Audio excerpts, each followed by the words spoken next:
Kahit may edad na, kaya pa raw ng ilang senior citizen na magtrabaho.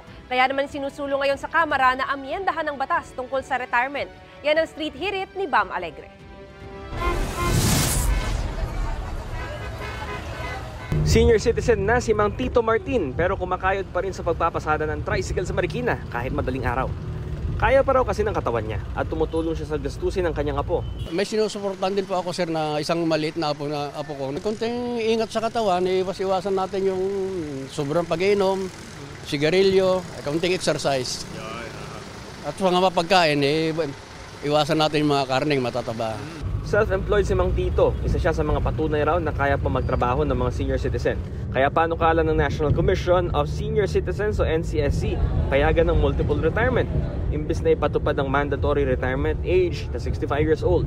Sa pagdinig ng House Committee on Ways and Means, sinabi ng NCSC na patuloy pa rin bigyan ng work benefit ang mga elderly. Baka pwede raw ang early retirement, isa pang retirement pagtungtong ng 65 years old at isa pa paglampas ng edad 65. Mahigit 71,000 pa kasi ang rehistrado mga senior citizen na naghahanap ng trabaho. Sabi ni Cathy Izon na nagtatrabaho sa isang ride-sharing app, marami pa rin daw silang senior applicants. Marami po nag-apply doon, sir, mga senior na. Ang street sweeper naman na si Marilyn Lagsit, maraming kasamahan sa trabaho ng mga senior citizen. Sila raw yung bumabalik pa sa trabaho dahil kaya pa nila magsumikap. Kaya po, kasi minsan po kahit nag-resign na sila kasi 65 pinaka po, bumabalik sila, tinatanggap naman. Maganda yung performance nila, natatanggap naman. Ito ang Street Hirit, Bam Alegre para sa GMA Integrated News.